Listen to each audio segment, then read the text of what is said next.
Hi there, let's have a look at this question 7, which looks like a polar coordinates and a polar curves question. So we're given a diagram here, figure 1, and it says the curve C shown in figure 1 has got the polar equation given there, phi is between 0 and pi. So the curve that we're actually on about is this one here, so that's our curve C. And we're told that the number A is a positive constant. Now we're told that the tangent to C at the point A is parallel to the line. So let's actually mark on our point A, which is there, and then let me try and draw not so great tangent. Let's try and move that a little bit down. There we go. And then we know that this is parallel to the initial line. And we're told to determine the polar coordinates of A. So the fact that we know, because this initial line goes through the origin, the fact that we know that these are parallel, we can say that our dy by dx would equal 0. Now we don't obviously have dy dx, we've got r, so we need to think about how we're going to convert between them, which is using, so we've got x is r cosine theta and y is equal to r sine theta. Now to calculate dy dx, we're going to do dy d theta divided by dx by d theta. And we want to solve this equal to 0. So in general, if we want to solve a fraction, we just need to look at the numerator equaling 0. So I'm just going to simply solve instead dy by d theta equals 0. And we need to work out y first of all. So y is r sine theta. And so we're going to substitute in this here. I'm just going to expand these brackets. So that is going to be 2a plus 2a cosine of theta. So we're going to have 2a plus 2a cos theta cos theta times sine theta. So that is 2a sine theta plus 2a cos theta sine theta. So then to differentiate it with respect to theta, so differentiate this term, that's going to be 2a cos theta, because sine differentiates to cos. Here we're going to have to use the product rule. So if I differentiate just the sine bit first, that'll differentiate to cos, so cos squared.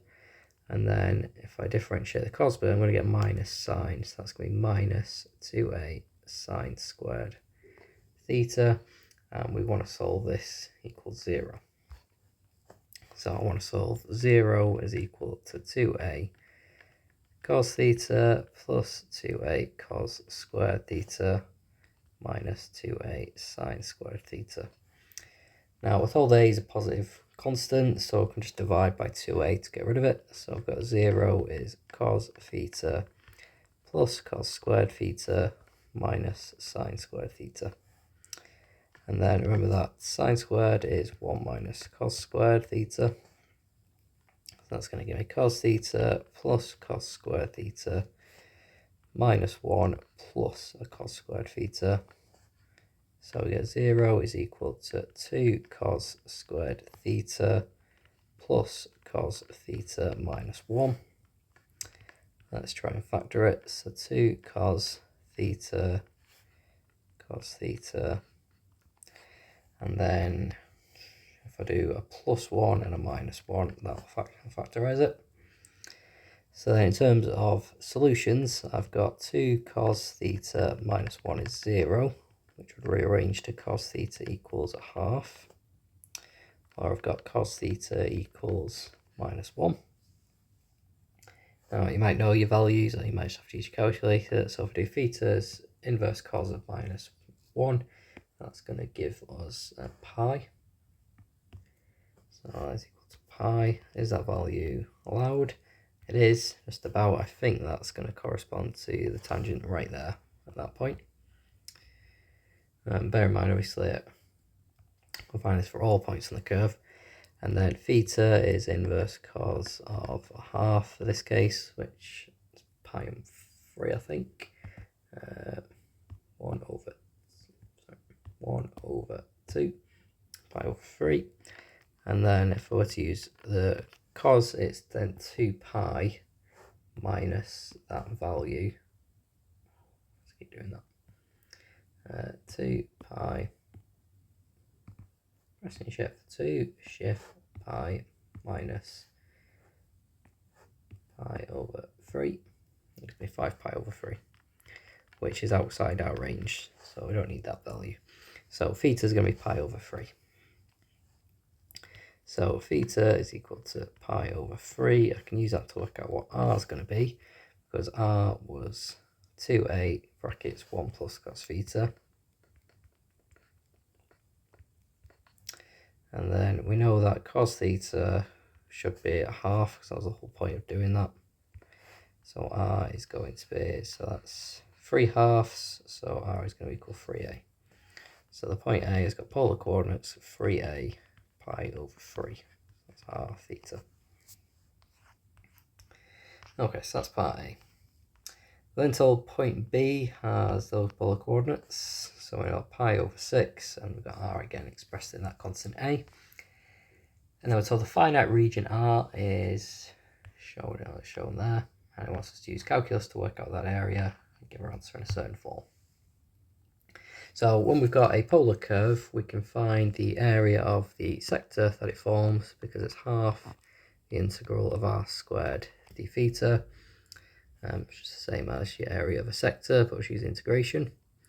So that will tell me the full sector area that would form. So that would give me all of r and all of this triangle as well. So we're going to need the integral to give us a total area, and then to get r it's going to be the integral minus the area of the triangle OAB. So how are we going to find the area of this triangle? So we've got this is the line joining B to the origin, so this is literally the value for the radius of B, which again I'm just going to write that as, I'll keep it as it is. Now a times 2 plus root 3, and then the one for a we've just worked out as 3a. So we've got two sides. If we could find this angle, that would be great, and we'll be able to, so we use the sine half AB sine C, because this is pi over 6, that's the angle to get B, and pi over 3 to get A. So if we do pi over 3, take pi over 6, I will just get pi over 3, so that's this angle here. So my area of my triangle, I can use half AB sine C. So area of OAB, so it's half AB sine C, so half times 3a times a bracket 2 plus root 3, a bracket 2 plus root 3 times sine pi over 3. Now there's not necessarily much that I can do with that, so I'll leave it a bit for now, and then let's do the integration. So area of the sector, so the sector OAB, I guess, this would be the triangle OAB, so that's going to be half times the integral of r squared d theta, and that's going to be between pi over 3, so pi over 6 and pi over 3. And we know that r is 2a brackets 1 plus cos theta. 2a brackets 1 plus cos theta. So then r squared is going to be 4a squared 1 plus cos theta squared. So then r squared is 4a squared times 1 plus 2 cos theta plus cos squared theta. I'm then going to have to integrate that, so we need to turn it into a cos squared.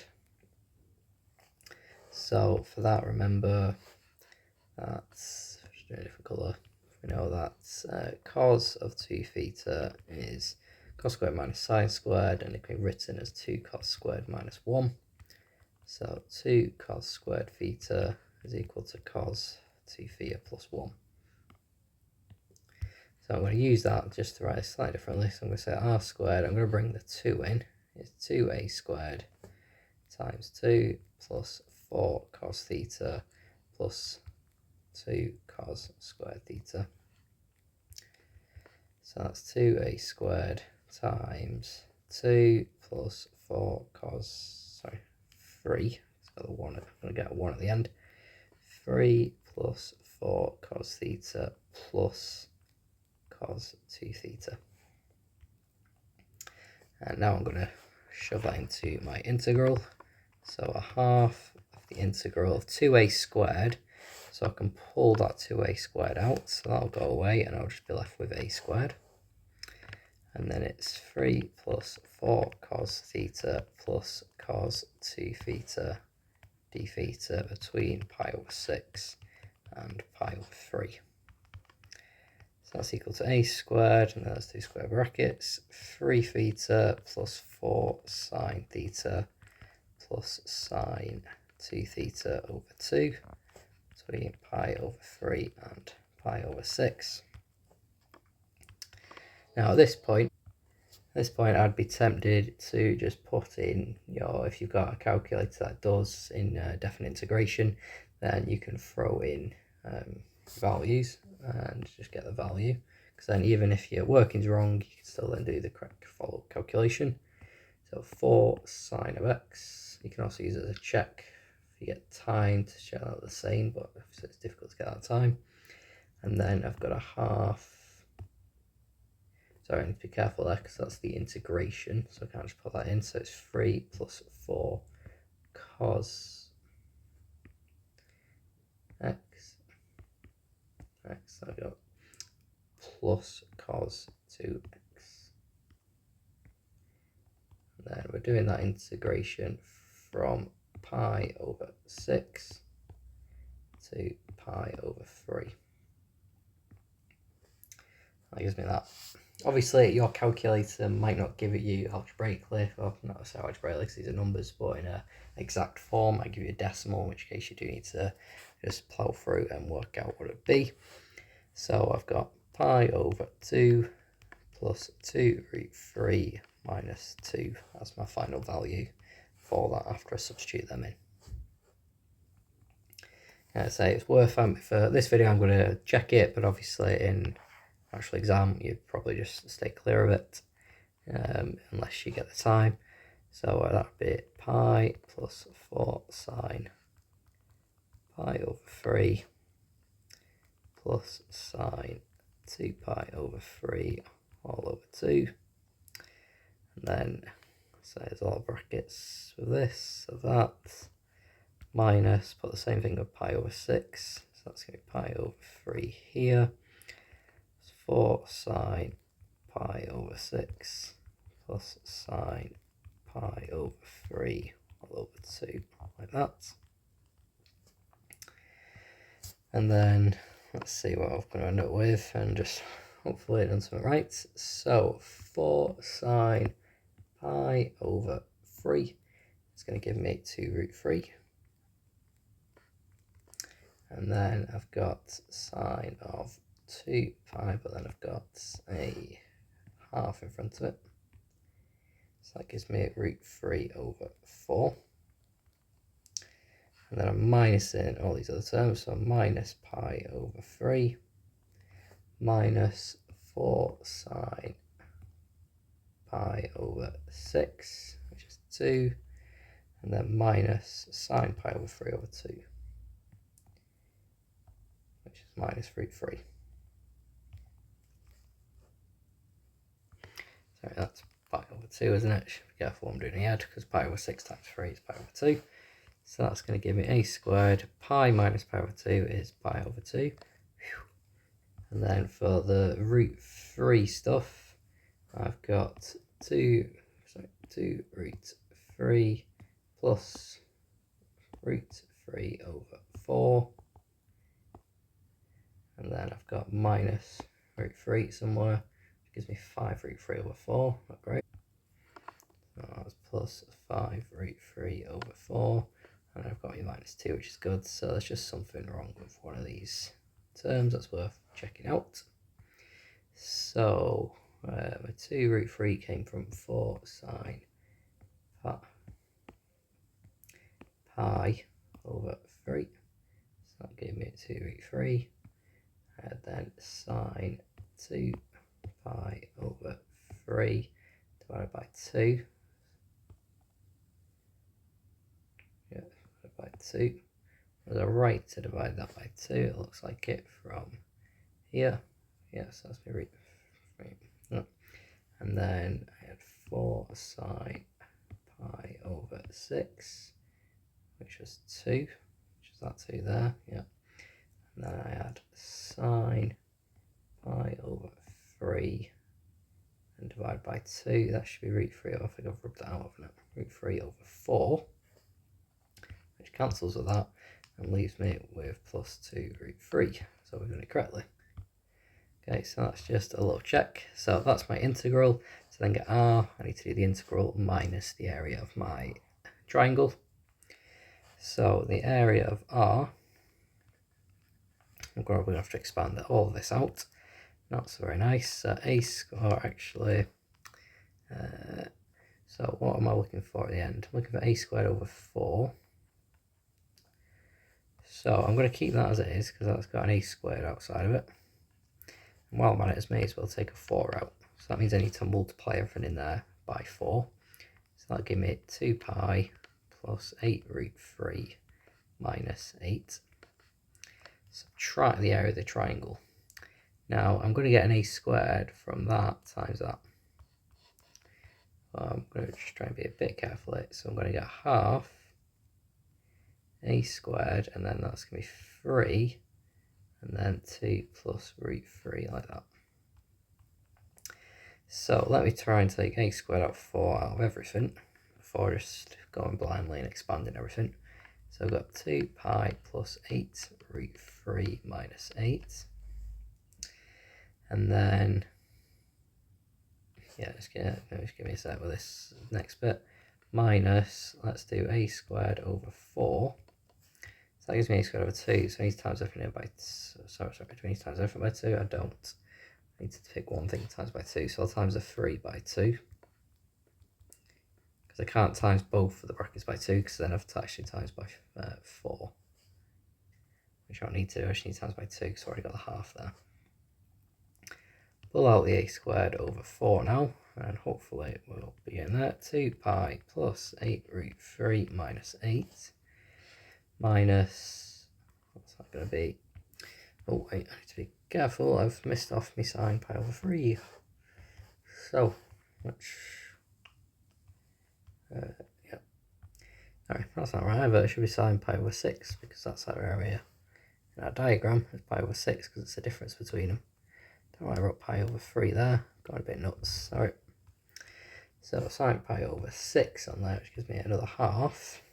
So I should have times by a half there. So that's going to give me a squared over 4 times 3 times 2 plus root 3. So then when I pull that term out, that's come out. So I've got minus 3 lots of 2 is 6. Minus 3 lots of root 3 like that. So I get a squared over 4, 2 pi, 8 root 3 minus 3 root 3, that's 5 root 3, minus 8 minus 6 is minus 14.